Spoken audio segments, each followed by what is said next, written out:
YINKA BEYIOKU is my name. Welcome to this fresh edition of Straight Talk. Our trust for this discourse shall be the little foxes. I read from Songs of Solomon, chapter 2, verses 14 and 15. O my dove, that art in the clefts of the rock, in the secret places of the stairs, let me see thy countenance, let me hear thy voice. For sweet is thy voice, and thy countenance is comely. 15. Take us the foxes, the little foxes that spoil the vines, for our vines have tender grapes. Life, I want to remind you, is a race. And it is important that we run this race of life with distinction, even in the midst of encumbrances. Until a man terminates his internal enemies, they will invite the external enemies to team up together to see his end. What a man fails to terminate concentrates on terminating him. The internal enemy you cannot stop will end up stopping you. But I pray for you by the Spirit of the Lord that you will overcome in the mighty name of Jesus. There are many people, Christians not exempted, whose imprisonment is not defined by physical walls, but they are more often than not character-based, character-driven. A number of people are prisoners of anger. Ecclesiastes 7 and verse 9 says, "Be not hasty in thy spirit to be angry, for anger rested in the bosom of fools." Many years back, I met a girl who was in the university, in her final year in the university. She actually came for counseling because what she was passing through was becoming a bother, and a sincere bother for the mother. She will always beat up her suitors, born out of anger.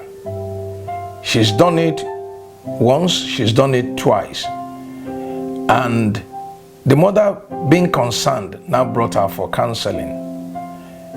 I was now asking her what the problem was, because she was actually an epitome of very potent, vicious, and aggressive anger. I was surprised when the girl told me, say, "Pastor, I take no shit from anybody.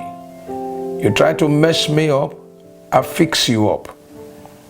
I discovered that she was ruled by anger. But we counseled her, prayed for her, and God delivered her.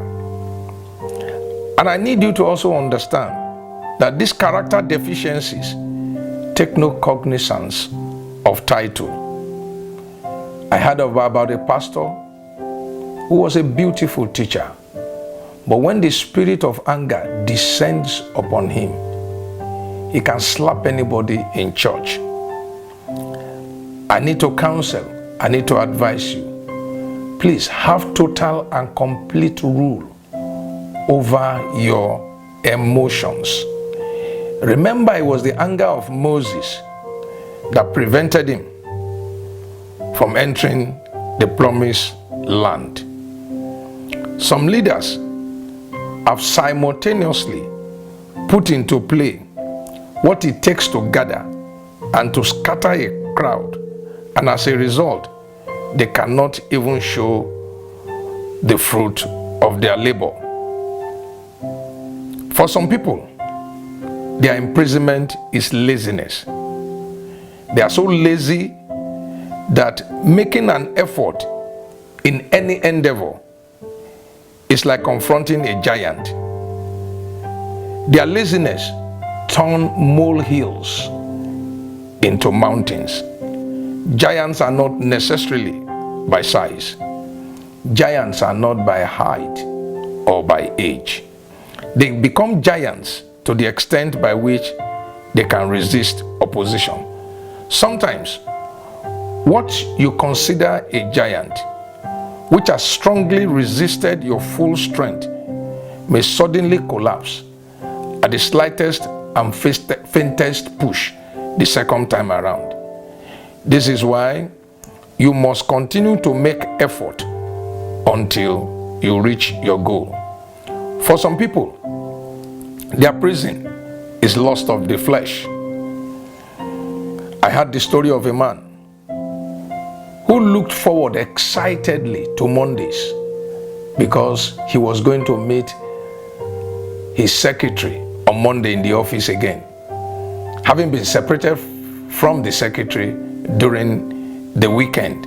So he looked excitedly to see Monday because that will bring him again in close touch with the female secretary. What is your prison? Is it lying? The book of Proverbs chapter 6 and verse 16 and 17 says, "These 6 things doth the Lord hate, yea, 7 are an abomination unto him, a proud look, a lying tongue, and hands that shed innocent blood."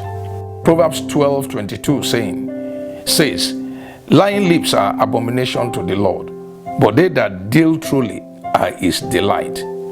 Some people have become so used to lying that they have come to unconsciously believe that it is the truth. What is your prison? Is it cheating? What is your prison? Is it pride? What is your prison? Is it sexual immorality?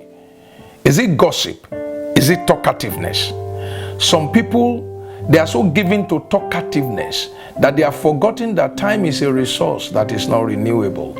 A man will either use it judiciously or waste it.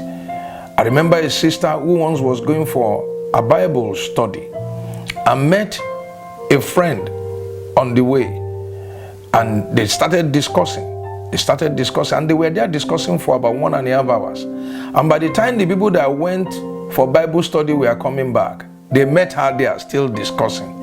And she said, I don't finish 1.5 hours discussing. Talkativeness. What is your own prison? Is it overeating? What is your prison? Is it greed? Is it covetousness? Remember Balaam, great prophet of God, but ultimately ended up a soothsayer. A hitherto embodiment of great gifts, dying like a soothsayer. What is your prison? Is it oversleeping? Is it pleasures? Is it TV? Some people can sit down and watch African Magic from morning till night.